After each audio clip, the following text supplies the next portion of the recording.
illegal na nga paniningil. Peki pa ang lisensya. Narito ang eksklusibo kong pagtutok.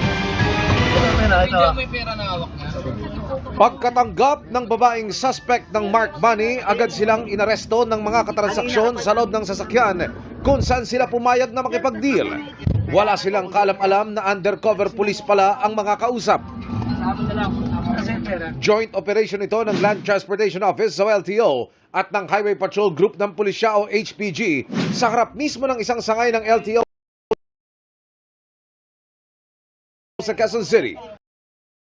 Ang target, mga nag-aalok para sa driver's license na mahirap tanggihan pero peke ang ibibigay. Non-appearance, madali na kasi lahat full package. Wala na silang dadaan ng driving school, wala na silang dadaan ng exam, basta bibigyan na lang sila ng LTO license card na kung saan pwede na silang makapagmaneho. Iniharap ang mga dinakip kay LTO Chief Assistant Secretary Marcos Lacanilao bago sila ipinid sa PNP HPG Headquarters. Ano ang nagtutulak sa inyo, ma'am, na pumasok sa ganitong trabaho? Siyempre sir, yung pangkain araw-araw, yun, hindi naman po namin sila niloko. Medical lang po ang inaloko sa kanya.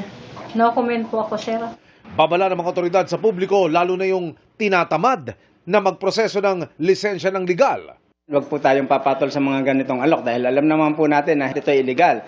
At pagka nahuli po kayong nagmamaneho na may dala kayo ng mga fake driver's license, ay maaaring po kayong kasuhan. Na-train po ang ating mga personnel. Alam po namin i-determine kung alin po ang fake at saka alin po ang tunay na mga driver's license. Binalaan din nila ang mga fixer. Meron tayong anti-red tape law. So yung mga fixer na lalo tumatambay dyan sa mga opisina ng gobyerno natin. Tigil-tigilan nyo na po dahil maaari po kayong mahihabla dyan. Emil Sumangil, nakatutok, 24 oras.